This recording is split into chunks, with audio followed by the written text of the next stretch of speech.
Welcome back to Box Him Up. So let's get into it. Oscar De La Hoya claps back at Dana White for his new promotion TKO and what it's trying to do. But Dana White has had some crazy things that he said about Oscar De La Hoya. But first, let's get to it. Let's see what Oscar De La Hoya said. It's your favorite time of the week again. Time for the only segment in boxing that gives you the facts and makes you laugh. It's Clapback Thursdays. So it was reported last week that the TKO group is attempting to amend the Muhammad Ali Act, and the writing is on the wall. Fighters beware. The Ali Act was put into place back in 2000 to protect fighters by assuring them financial transparency, contract fairness, protecting them from other conflicts of interest, etc., etc. AKA, it protects fighters from being taken advantage of. In the fifth, my ass goes down. And now, of course, as TKO prepares... So yeah, the Muhammad Ali Act is obviously a good thing. It keeps boxers pay guaranteed. It also keeps boxing really independent from a overlord like UFC is. To enter the boxing space, the first thing they want to do is change this act and leave fighters vulnerable. TKO needs this to change so they can implement the exact same unethical business tactics in boxing It's strictly business. that they used to create a monopoly with the UFC. Was all this legal? Think about this. The UFC was sued by their own fighters for this unethical shit. They recently settled on a $375 million antitrust lawsuit Absolutely fucking not. over claims they used illegal practices to suppress fighters' wages You guys are getting paid? and rival promoters. Their own fighters sued them over this. And after all that, they're coming to another sport and trying to do the exact same fucking thing. I mean, it's Oscar De La Hoya. He's not a saint, is he? He's had a lot of issues. So it's kind of, it's kind of like a kettle calling. What's the saying? Basically what I'm trying to say is Oscar De La Hoya doesn't have the greatest reputation himself, not being as an ethical guy. He's had several fighters complain, with the last one just as recently as last year, Devin Haney and his dad were complaining that Golden Boy were not paying them on time. So Oscar De La Hoya, although he is fighting for boxing, is not the best guy because he doesn't have the greatest reputation, is it? Thing. Look, Dana White is Douchebag of the year! always flaunting his relationship with President Donald Trump and is very clearly banking on this getting pushed through using that connection. Feels like it's a bribe. So to make things easy to understand, this new league TKO is planning on paying fighters whatever they want, which will likely be pennies on the dollar based on the existing UFC model. The same model that leaves their fighters in broken bodies and empty bank accounts. Spare some change? The latest heartbreaking example is former UFC fighter Ben Askren, who needed a double lung transplant and couldn't afford it, so he publicly had to ask for help. None of these people like Dana. Again, this is Oscar De La Hoya. It's not like he pays his fighters incredibly well. He would take advantage of whoever. So he's just sad, pissed off that it's not coming through him. I don't think he actually cares, because if he did, his fighters would be saying glowing things about him. But his fighters always never have amazing things to say about dealing with Oscar De La Hoya. Again, not because what he's saying is a bad thing. I'm just saying him speaking about this is kind of ironic. Anyone stepping in. This is exactly my point. They don't give a fuck about boxing Don't be foolish. We both know the name of this game. It sure as hell ain't pugilism. or fighters or putting their lives on the line. They care about their bottom line and their stock price. Greed, for lack of a better word, is good. Scumbags will always be scumbags, and every move they make is so fucking predictable. You're predictable. The Ali Act is there for a good reason. I've been a promoter, for 24 years now, and I've never wanted one change in the Ali Act because I'm about fairness and helping fighters. The fact that this is the first move they want to make in boxing tells you everything you need to know. Thank you. TKO will lie and tell you it's better for everyone. It's not a lie. Yep, this is true.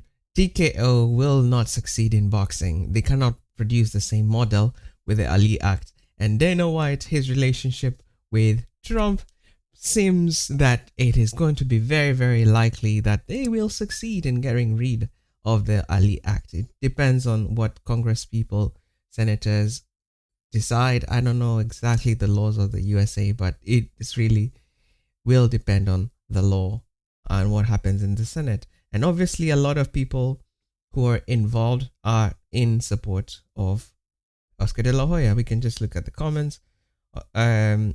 Obviously, boxers, they're happy. People involved in boxing, promoters. If TKO, this is Ryan Garcia's dad. If TKO is trying to do this, then all boxers should boycott and wait till there is a fair agreement. Thank you, Oscar. Don't stop speaking on this. I'm not sure as a fan how I feel about this. Because for me, as a fan, there are only a few things I care about. More drama, more entertainment, and the best fights. If it comes through TKO, if it comes through promoters, why do I care? I'm just consciously thinking about this as just a fan. Why do I care? If they're going to give me Gervonta Davis versus Devin Haney like 4 or 5 years ago, why do I care who is coming from? Again, it's just that boxing is a wild west, and we have been doing things for a certain kind of way. So maybe we're opposed to change. But when I just analyze it and I'm thinking, why do I care? Why do I care? Right? And Dana White had some very, very harsh words for Oscar De La Hoya and boxing promoters in general. And when you think about it, guys like Arum and De La Hoya and people like this never had the vision to do anything like this, and it's never been done. And everybody thinks they know what they're talking about, and everybody has an opinion, and I say it all the time. You know what you guys know about this sport? About this, I shouldn't say the sport. You know what you guys know about this business? What I fucking tell you. That's what you know. That's all you know. What we've done here has never been done in the history of combat sports. And we continue to grow this thing and build a sport bigger for everybody. There's no barrier to entry. Anybody can get into this, okay? Anybody can start an MMA promotion and get going. Jump in and figure it out like I did. Figure it out, right? Now let's get into De La Hoya. And the only reason that I'm telling you this is because he is a lying, two-faced, hypocritical sack of shit. And I hate him so much that I love to prove that he's a lying, hypocritical, two-faced piece of shit. All right. Obviously, De La Hoya and Dana White are not friends. They don't like each other at all. So let's start, I guess we'll start with his, when he started an MMA event. Okay, he did his first MMA event. And just for the record, you guys could figure this out too and do this. This isn't some deep investigational journalism here that you couldn't have done. You guys can all look this up yourself. And so all the former UFC fighters who were on his card made more in their last bout than they did for his event. Most of them made more in multiple or all of their UFC bouts, right? So 17 of the... So this is a checkmate because Oscar De La Hoya tried to promote an MMA event, and what Dana is saying is they got paid less than they were getting paid at the UFC. 22 fighters got less than the starting compensation in the UFC.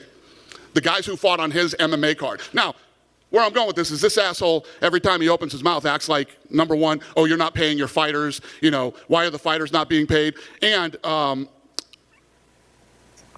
he acts like when he put on an event, like he pays more than we do or something.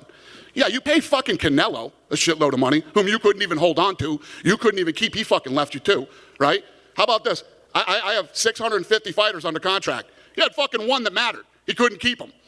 Does he still have Ryan Garcia? Yeah? All right, good for him.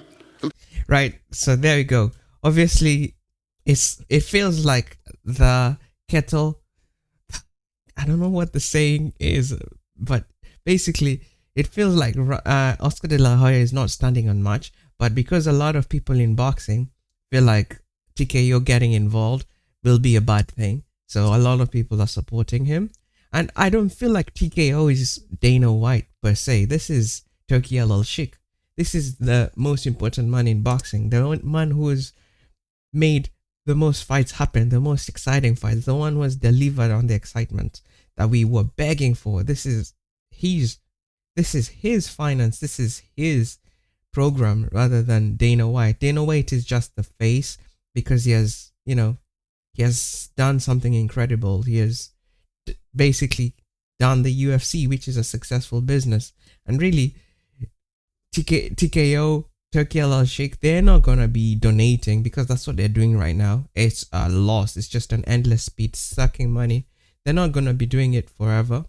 they want to start getting returns, and that's why they enlisted Dana White, because he is somebody who has run a profitable business, and they want to do the same thing. They want to run a profitable business, and Dana White is the face of that program for now. And will they succeed in getting rid of the Ali Act? As things stand right now, based on the friendship between Dana White and Trump, I think they will be. Maybe not this year, but at some point before Trump is out of office, I think they will get their Ali Act out of the way, and then Turkey al-Sheikh, TKO, will be able to start their program. I don't think it will succeed immediately, but in the long run, because you cannot get the top fighters who have been getting paid big boy money to stop making that money. You need to start from a different point. And will they succeed with all their promoters at the moment? We have really, really good promoters who have boxers' loyalty in the USA. You have Al Heyman. This guy has boxer loyalty. You need him. You need him if you're going to run a successful business, because he has so much loyalty. With Eddie Hearn, also great reputation. Frank Warren, same thing. Eddie Hearn more so for commercial, growing a fight, and Frank Warren for developing a boxer. That's in my opinion, that's their strength. Different, but they are big hitters in boxing. Top Rank, kind of the whole thing in the USA. So will TKO succeed without enlisting these promoters? I honestly don't think so, because you cannot get the big names without the promoters. But you never know. It's up to Turkey al-Sheikh and how driven he is to take over boxing. If he's really driven, I don't think anything can stop him, because he can just pay off the promoters or buy them or whatever. They're not young men, and Eddie Hearn seems maybe not so involved in boxing anymore. It's definitely not Matchroom's most profitable part of business, so he could be driven out. Who knows? With the other promoters, they seem to be advanced in age, so they might be willing to sell. I'm just brainstorming here. I'm not saying this is the truth, but who knows? Anyway, let me know your thoughts. This has been a video of Dana White, which was not recently, by the way. This was a few years back when he was talking about Oscar De La Hoya. Just gotta say that. And until the next time, friends, I shall see you.